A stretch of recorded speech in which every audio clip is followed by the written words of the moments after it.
I'm Cheryl Chumley. This is Bold and Blunt, giving you a Christian conservative view of news, politics, culture, and events. Matthew Farrachi, founder of Gideon 300, a PR firm. I want to thank you so much for being on Bold and Blunt. It is so great to have you here. Thank you, Cheryl. Great to be here with you. So I want to talk with you about what's going on in Israel, because I know you just returned from a trip there, and I want to get your first person accounts of what you saw. But let's talk, because this audience is Christian conservative, right? So let's talk about the spiritual aspects. When you look at the Bible and prophecy, and then you look at what's going on in the world, particularly from the viewpoint of October 7th, what do you see? Well, you know, there's two interesting spiritual thoughts, Cheryl, that come with that. The first one is the Bible. If you really think about the Bible, we know a lot about what God has done in the past.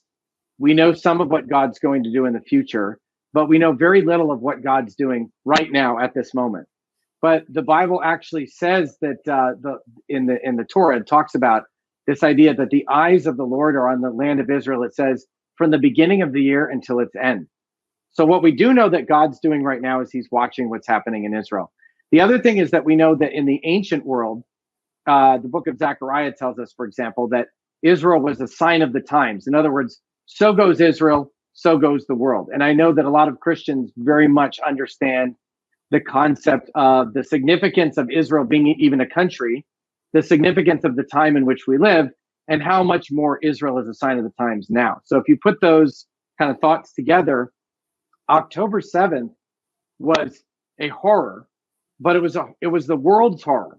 It wasn't just Israel's horror. And it was a warning to the rest of the world. I don't know what all the warnings are. I don't know everything that God's trying to warn the world about. But one of them was for sure this. If you ignore the extremists in your own country, if you ignore the militant types like Hamas in your own country, this violence and this chaos is going to come to you.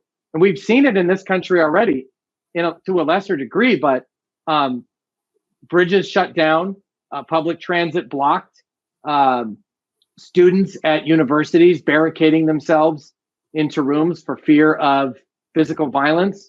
So lest we think that, oh, well, you know, what happened in Hamas that didn't really happen here. We're certainly turning up the heat on that in this country already. And you have to be just completely foolish not to see that or not paying attention.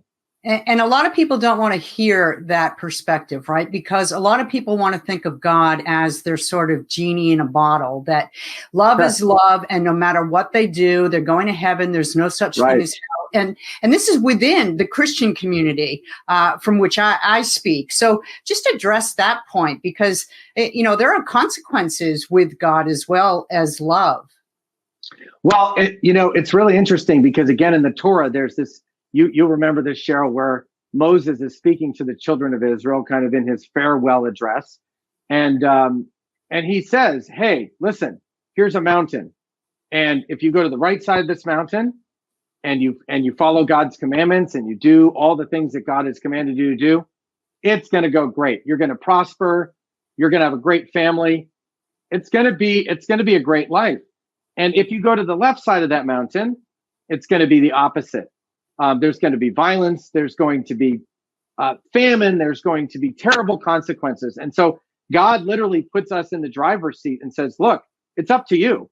And I feel like that's a very powerful message to America. We're coming on that sort of Mount Carmel moment, aren't we? Where God's saying, look, America, you have a choice. You got to decide which direction you're going to go. And we're already getting a very strong taste of what that looks like when we go in the wrong direction. And it's ugly. Our society is falling apart. Why? Because we've chosen that.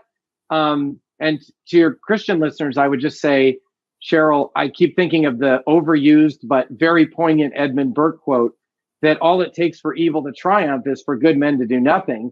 And I think the problem in America is we have a lot of good people. We just don't have a lot of good people doing enough. I truly believe that the reason America is facing its dark times right now as we speak is because those who are supposed to have known best, the Judeo-Christian community, have been silent too long and concerned with the things of the world, right? Their 401ks, their homes, their cars, and afraid to speak out on politics and culture. How do you respond to that? Because a lot of Christians don't want to get involved in politics. We are... I have a good friend who would say that the Bible is an inherently political book because politics is the organizing of people. And so I've told people my whole life, because I've been in this world, in that arena since I was a kid. I've told people, if you don't like politics, it's going to come to you. So in other words, it either comes to your doorstep or you do something about it before it comes to your doorstep. But also, that's the point of being people of faith. If we're supposed to bring light into the world, Israel is called to be a light to the nations. I know that Christianity teaches very strongly. Jesus said that Christians are called to be a light to the world, right? And so if you're going to fulfill your mission as a person of faith, you may not like it, but that's what you signed up for. So it is what it is. I want to go back to what you were saying about the blessings of God and so forth. And you were referencing the Bible and the story of Moses. And it just happens to be that yesterday and today in my Bible reading, I am in the Old Testament where Moses is speaking to the people. And he's talking about how God will bless them if they do this. But then he's also giving the flip side. If you don't do this, God will do this in return. And it's going to be ugly. And what I found that was interesting, though, is that the blessings were about half as many as the promised curses to come for disobedience, which just shows the skewed thinking of too many Christians that God is all about love. He really is about obedience as well. Yes? Yeah, there's because if you think about this, even when you reference the word love, let's talk about that, Cheryl. So we love our kids. And so what is love? What is loving our kids? Does that mean hugging them all the time? Okay, yeah. But does that also mean that we hold our kids accountable for their bad behavior and teach them to do good and teach them to be good citizens and teach them good character? Well, those are tough. That's tough. It's still love. Right. But it's a tough kind of love. And so if we as parents love our children, we're going to correct them and make sure that they know right from wrong. And how much more does God have that attitude towards us? Right. It's just sort of what I might call spiritual common sense. It's interesting because Hamas terrorists would say that the atrocities they commit are sometimes done out of love, right? Love for their God and so forth. So let's platform to that because you were just in Israel. America grieves with Israel right now, especially in the Christian community who look at Israel and say, as you opened with, as Israel goes, so goes the world. So what are some of the issues? What are some of the people you spoke with in Israel? What did you see in Israel that you want to report? Well, first of all, Cheryl, let's take encouragement. I saw a Harris X Harvard poll, not ironically, Harvard poll. Pause on that for a minute for everybody. Right. And something like 80% of the country stands with Israel. So this perception that we're seeing from all these paid protests, yes, I said it, in all these cities around the country and university campuses, they don't reflect reality. And I think a lot of times what we see in social media makes us think that that's what reality is, and it's not. When I was in Israel, I was in Kfar Aza. I was also at the site of the Nova Music Festival. It was horrific beyond words. I've talked to friends who have been there. I was in the same place Elon Musk toured. I've talked to friends who have been there. We all use the same words, surreal. And what I mean by that, Cheryl, is you look at this stuff and you just say, my brain cannot comprehend what actually took place here because I've never seen anything like it. And so you feel stuck in your emotions. You don't know how to react. It's that bad. And the other thing that I saw, which is so relevant to our headlines, Cheryl, is that Israel, first of all, there's a spiritual revival going on among the young people in Israel, and it's magnificent to see. The IDF is truly God's army. It's like a biblical army. and they're taking that seriously, and they know, religious and secular soldiers alike, that God is going to be the difference maker for them. So that is stunning to see. Really, we need that. We need to import that here to America, Cheryl, yes. right? Yes. Desperately. Do you want me to go into? I was going to mention also. I'm sorry. I was in our minds. Yeah, I was swept away by the images of Israel because, as you know, I visited there once, but it was under peaceful conditions. And so when you said it was surreal, I was trying to picture Tel Aviv as it is today, and I just can't imagine it. It has to be a nightmare situation. And I just wonder if we can finish up with this. Some of the friends, you know, so many people in Israel. How can Americans help at this point? How can the Christian community reach out and help? What can we do? Yes, let me tell you, this is very important that people need to know because nobody knows about this. I'm sure you've read a couple stories, Cheryl, already that it appears the Biden administration either has already or is considering cutting off weapons supplies to Israel because ultimately they want Israel to make a peace deal for a two-state solution, which would be the end of Israel, right? Because what did Hamas do? They made peace with Hamas. Hamas spent all that time since 2005 preparing, shooting rockets, killing Jews, and then preparing for the October 7th attacks, right? So now people need to be warned that the next move is they want to try to force Israel into a peace deal for a two-state solution. With whom? With the Palestinian Authority. The Palestinian Authority is the same. That's the same group that said they. In fact, I have the quote here. They praised the October 7th attacks. This is like potato. Okay, it's like there's like 3 companies that own all the car rental brands, right? But there's like 20 car rental brands. It's like the same thing. So they praised the October 7th attacks.